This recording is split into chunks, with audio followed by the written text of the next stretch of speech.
राधा स्वामी जी। जब हम लोग जीव सतगुरु के पास भजन सिमरन लेने के लिए जाते हैं तो तब हमारी आंखों में सिर्फ और सिर्फ आंसू होते हैं और मालिक से एक ही अरदास होती है कि हमें कुछ नहीं चाहिए, बस हमें पूरे सतगुरु का भजन सिमरन मिल जाए, उसके दर्शन हो जाएं, बस हमारी यही चाहत होती है। और वह चाहत सतगुरु हमारी पूरी भी कर देते हैं। लेकिन कुछ ही समय बीतता है, समय के साथ साथ वह भजन सिमरन कम हो जाता है और जो हमारे बाहरी स्वार्थ होते हैं, जो हमारे काम होते हैं, उनमें हम लोग इतने ज़्यादा फंस जाते हैं और कभी कभी वह जो चाहत है इतनी ज़्यादा हो जाती है कि हम बाहर मुखी हो जाते हैं। आज की जो साखी है, इस साखी में हमें बहुत कुछ जानने को मिलेगा, बहुत कुछ शिक्षा मिलेगी इस साखी से। हमें एक परिवार था जो सतगुरु को बहुत ज्यादा मानता था, सत्संग पर भी जाते थे, सेवा पर भी जाते थे। दोनों हस्बैंड वाइफ थे। उनके मन में आया कि हम सत्संग पर तो जाते हैं, क्यों ना सतगुरु से भजन सिमरन ही ले लें। जब दोनों लोग भजन सिमरन लेने के लिए गए तो उनकी आंखों में सिर्फ और सिर्फ आंसू थे और यही चाहत थी कि मेरे सतगुरु, मुझे कुछ नहीं चाहिए, बस आपका भजन सिमरन मिल जाए। और मालिक की दया मेहर से उन दोनों को भजन सिमरन भी मिल गया। बहुत खुशी खुशी से अपने घर आ गए और उस भजन सिमरन को बड़े प्यार से जपने भी लगे। कुछ ही समय बीता कि घर में थोड़ी बहुत परेशानियां शुरू हो गईं। जब परेशानियां शुरू हो गईं तो वह परेशानियां ठीक होने का नाम ही नहीं ले रही थी। तो अब वह जो परिवार था बाहर मुखी हो गया, कभी कहीं जाता तो कभी कहीं जाता। अब उनके मन में एक ही बात आती थी, क्यों ना हम किसी धार्मिक जगह पर जाएं और वहां से कोई जल लेकर आएं, कोई प्रसाद लेकर आएं, जो हमारे घर में हम छिड़काव करें और उस प्रसाद को खाएं। क्या पता हमारे जो दुख तकलीफ हैं वह ठीक हो जाएं। अब वह जो हस्बैंड वाइफ थे वैसे ही करने लगे। किसी भी धार्मिक जगह पर जाते थे तो वहां से जल लेकर आ जाते थे और जब भी कोई परेशानी होती थी तो वह जल का छिड़काव करने लगते थे। कभी कभी उनके मन में आता था कि हम फलानी जगह पर गए हैं और जल का छिड़काव किया है तो बहुत राहत मिली है, काफी जो हमारे घर में परेशानी थी वह ठीक भी हो गई है। धीरे धीरे वह जो परिवार था भजन सिमरन में तो कम टाइम देने लगा, बस बाहर मुखी ही होता जा रहा था। अब सत्संग पर भी जाते थे, सेवा पर भी जाते थे और धार्मिक स्थानों पर भी जाते थे। ऐसे ही समय बीतता गया। अब उस परिवार के 2 बच्चे थे। जो 2 बच्चे थे उनको भी खान पान अच्छा चाहिए था, तो परिवार वालों ने सोचा क्यों ना हम कोई जानवर ले आए, तो जो दूध है अपने ही जानवरों का हम पिए। जो बाहर से दूध मिलता है वह बिल्कुल भी ठीक नहीं होता। अब वह जो परिवार था एक भैंस ले आए और एक गाय ले आए। जब दोनों जानवर लेकर आए तो दोनों ही दूध दे रहे थे। जो उनकी भैंस थी वह तो बहुत अच्छी थी और बहुत अच्छा दूध दे रही थी। जो गाय लेकर आए थे उसने कुछ दिन तो बहुत अच्छा दूध दिया, लेकिन धीरे धीरे वह बहुत ज़्यादा परेशान करने लगी। जब भी उनकी वाइफ उस गाय का दूध निकालती थी तो वह छड़ मार देती थी। एक दिन तो उस वाइफ को इतनी तेज उसने लात मारी कि उसके हाथ में काफी चोट आ गई। अब जो उसके हस्बैंड थे वह कहने लगे कि लगता है हमें कोई देखकर इस चीज को बर्दाश्त नहीं कर पाया, जरूर हमारे पर किसी ने कोई कारा कर दिया है, हमारे जानवरों पर किसी ने कारा कर दिया है। तो अब वाइफ ने क्या किया, जो उनके घर जल था वह जल के छिड़काव करने लगी और जो प्रसाद लेकर आते थे वह प्रसाद देने लगे। एक दिन उसके हस्बैंड और वाइफ दोनों कहने लगे कि क्यों ना हम लोग डेरे चलें और वहां से भी ना टूटियों का जल लेकर आते हैं, वही हम लाकर अपने जानवरों पर छिड़काव करेंगे, क्या पता हमारे जानवर ठीक हो जाएं। अब दोनों लोग डेरे चले गए। वहां से काफी 5-5 लीटर के 10-10 लीटर की जो कैन होती है वह टूटियों से भरकर ले आए। जब लेकर आए तो उसी जल से वह अपने जानवरों पर छिड़काव करने लगे और जो सतगुरु का उन्हें प्रसाद मिला था, जिस पर सतगुरु अपनी दृष्टि डालते हैं, वह प्रसाद भी अपनी गाय भैंसों को देने लगे। ऐसे ही कुछ दिन बीते, लेकिन जानवरों को कोई फायदा नहीं हुआ। दिन ब दिन वह जो गाय थी वह बहुत परेशान करने लगी। अब वह लोग गाय को मारते भी बहुत थे। अब इस चीज से बहुत दुखी हो गए कि हम इतने महंगे जानवर लेकर आए हैं, अब करें तो करें क्या।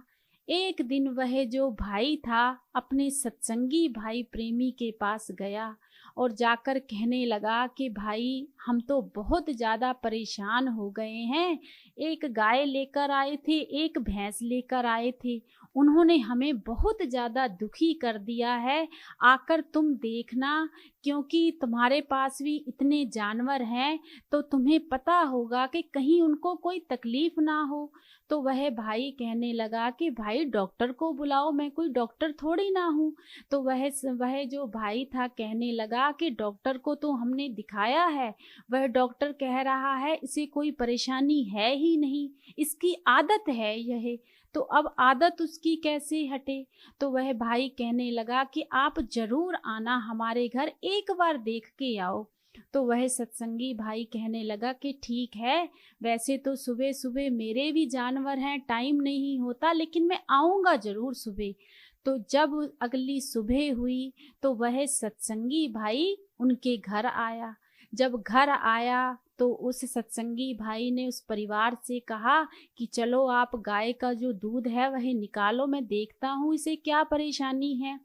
तो उनकी जो वाइफ थी वह कहने लगी कि रुको रुको, पहले ना जी जल के छिड़काव दे लेते हैं और प्रसाद दे देते हैं, उसके बाद ही इसका जो दूध है वह निकालेंगे। अब उन्होंने पहले तो जो जल था उसका छिड़काव किया। जब वह प्रसाद देने के लिए आगे हुए तो सत्संगी भाई ने उनको आवाज देकर रोक लिया और कहा कि पहले तो आप दोनों लोग मेरे पास आकर बैठो, यह सब कुछ आप क्या कर रहे हो। तो वह परिवार वाले कहने लगे कि भाई, हमें ऐसा लगता है जैसे ना हमारे घर पे किसी ने कुछ कर दिया है। बहुत लोगों के पास गए हैं, बड़े सियानों के पास गए हैं, लेकिन कोई आराम नहीं मिल रहा। फिर हमने सोचा क्यों ना हम डेरे से ही जल लेकर आते हैं, तो हम टूटियों से वहाँ से जल भर के ले आए और जो सतगुरु ने हमें प्रसाद दिया था ना, वह ही हम अपने जानवरों को खिला रहे हैं कि कहीं कोई ना कोई आराम मिल जाए। अब यह बात सुनकर वह सत्संगी भाई बहुत ज्यादा निराश हुआ और कहने लगा कि भाई, यह बातें आपको किसने कही थी कि आप वहां से जल लेकर आओ, प्रसाद लेकर आओ तो तुम्हारे जानवर ठीक हो जाएंगे। आज मैं तुम्हें एक बात पूछना चाहता हूँ, जब सतगुरु के पास तुम दोनों लोग भजन सिमरन लेने के लिए गए थे तो वहां सबसे पहले सेवादार क्या पूछते हैं, पहले तो मुझे यह बात बताओ। तो वह भाई कहने लगा अभी तो मुझे कुछ भी ध्यान नहीं आ रहा। तो वह सत्संगी भाई कहने लगा कि आप लोगों से यह नहीं पूछा था, क्या आप यहाँ पर कोई धन दौलत लेने के लिए आए हो, बाल बच्चे लेने के लिए आए हो, या कोई और चाहत के लिए अगर भजन सिमरन लेने आए हो तो आप बिल्कुल नहीं लो, आप जा सकते हो। तो लेकिन आपने इसका जवाब कुछ और ही दिया होगा। तब उस भाई को याद आया कि हाँ जी, यह सवाल तो हमसे पूछा था, लेकिन हमने तो तब उनको एक ही जवाब दिया था कि हमें तो इनमें से कुछ भी नहीं चाहिए, हमें तो सिर्फ और सिर्फ सतगुरु का प्रेम और सतगुरु के दर्शन चाहिए। तो वह सत्संगी भाई कहने लगा कि फिर तुम्हें यह किसने कहा है कि इतने बड़े वहमों भरमों में पड़ जाओ, उस मालिक का ध्यान भूलकर तुम इन छिड़काव के चक्कर में और सियानों के चक्कर में पड़ गए हो। जिस प्रसाद को तुम जानवरों को दे रहे हो, उस प्रसाद की तुम्हें अहमियत का भी पता है? उस प्रसाद की क्या अहमियत है? कभी इस चीज का तुमने एहसास किया है? जब यह बातें उस भाई ने सुनी तो उस भाई को इस बात की बहुत ठेस पहुंची। सत्संगी भाई ने कहा कि भाई, दोष तुम्हारे में है, इन जानवरों में नहीं। तुमने जो भी काम किया एक स्वार्थ रख कर किया। कभी भी जानवरों की जो सेवा है तुम्हें निस्वार्थ होकर की। तुम्हारे मन में तो यह चाहत थी कि बस हमारे बच्चों के लिए यह जानवर दूध दे दें, हम चाहे इन्हें डंडे मारें और चाहे इन्हें किसी तरीके से भी रखें। कभी इन्हें प्यार से, कभी प्रेम से तुम लोगों ने चारा डाला? कभी जो सतगुरु ने तुम्हें प्रेम करना समझाया है वह चाहत तुम्हारे में आई? कभी तुमने उस मालिक की याद में बैठकर एक बार भी सतगुरु का शुक्राना किया और उस सतगुरु के आगे अरदास की कि मालिक, जो कुछ भी हो रहा है तेरे ही हुक्म में हो रहा है, जो भी आप करोगे अच्छा ही करोगे, हमारे भले के लिए ही करोगे। जब यह बातें सत्संगी भाई ने उस परिवार को कही तो उनकी आंखें नीचे हो गईं और वह परिवार कहने लगा कि हमने तो बहुत ज्यादा गलतियां की हैं।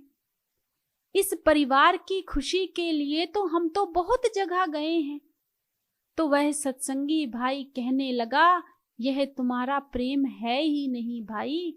जिस प्रसाद को तुम जानवरों को खिला रहे हो ना, वह प्रसाद हमारे सतगुरु ने हमारे भजन सिमरन के लिए दिया है।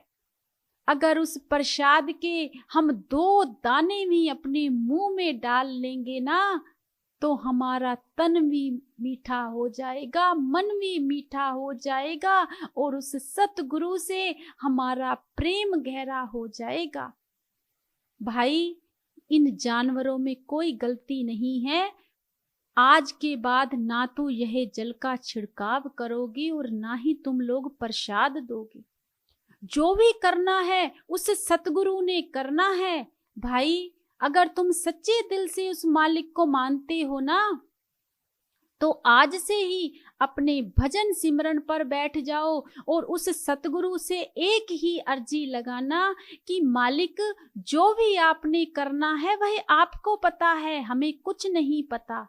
और इन जानवरों को आप प्रेम से, निस्वार्थ मन से, कोई उसमें स्वार्थ ना हो, इनकी सेवा करो। अगर तुम्हारे कर्मों में इनका दूध है तो तुम्हें जरूर मिलेगा, अगर नहीं है भाई तो तुम अपने कर्म खुद नहीं बना सकते। और हमेशा सतगुरु एक ही बात कहते हैं कि वड्डे तू वड्डा बाबा भी भाई तुहाडे कर्म नहीं बदल सकता, तुहाडी किस्मत नहीं बदल सकता। और आप लोग किस्मत बदलाने में लगे हुए हो। जब यह बातें सारी उस भाई ने कही तो उनकी आंखें खुल गईं और वह सत्संगी भाई से माफी मांगने लगे।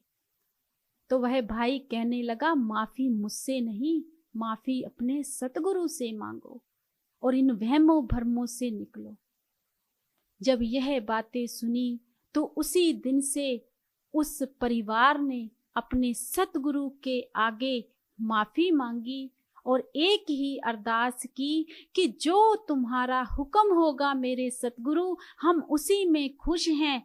पर आज तक हम जो भी गलतियां करते आए हैं उसके लिए हमें बख्श लो, बख्श लो, बख्श लो। और वह परिवार अपना भजन सिमरन बड़े मन से, बड़े ध्यान से करने लगा और उन जानवरों की सेवा भी निस्वार्थ मन से करने लगा। धीरे धीरे समय बीतता गया। जो उनकी गाय बहुत ज्यादा परेशान करती थी वह भी ठीक होनी शुरू हो गई। किसने किया? पूरे सतगुरु ने। लेकिन वहमों भरमों से बाहर निकलकर उनका अब कोई स्वार्थ नहीं रहा था। वह निस्वार्थ हो गए थे और अपने सतगुरु के हो गए थे, उनके आगे ही शुक्राना करने लगे थे। तो कहने का मतलब सिर्फ इतना है कि हम सतगुरु पर भरोसा ही नहीं करते। हमारी चाहते ही इतनी ज्यादा बढ़ जाती हैं, हम इतना ज्यादा इस संसार में खो जाते हैं कि हम सोचते हैं कि जो भी हमें खुशी नहीं मिल रही वह शायद हमें बाहर मुखी होकर मिल जाएगी। लेकिन यह हमारी बहुत बड़ी गलती है। अगर हमें सुख हमारे कर्मों में नहीं लिखा तो कोई भी सुख नहीं दे सकता। जब हम इतने बड़े सतगुरु के साथ जुड़े हुए हैं, उन पर अगर हमें भरोसा नहीं हो सकता, अगर वही फिर हमारा साथ नहीं दे सकते, तो फिर ऐसा कौन सा इस दुनिया में कोई ऐसा ज्योतिषी है या कोई बड़ा सियाना है जो हमारी किस्मत बदल देगा। लेकिन यह सतगुरु के लफ्ज हैं कि कोई हमारी किस्मत नहीं बदल सकता, लेकिन इसमें भी मालिक बहुत कुछ छिपाते हैं, बहुत कुछ छुपाते हैं। वह सब कुछ कर सकता है, सब कुछ कर सकता है। जिन लोगों के साथ ऐसा हुआ है और होता भी है, सबके साथ होता है, हमारे साथ भी होता है, आप लोगों के साथ भी हुआ होगा, वह किस्मत बदलते हैं। बदलता है पूरा सतगुरु, किस्मत जरूर बदलता है। बस प्रेम की भावना और भजन सिमरन की भावना हम में जरूर होनी चाहिए और बस एक के ही हो जाना चाहिए, चाहे वह हमें कैसे भी रखे, कैसे भी रखे। वह आता भी जरूर है। अगर हम सच्चे दिल से उसको याद करेंगे ना, वह आता है।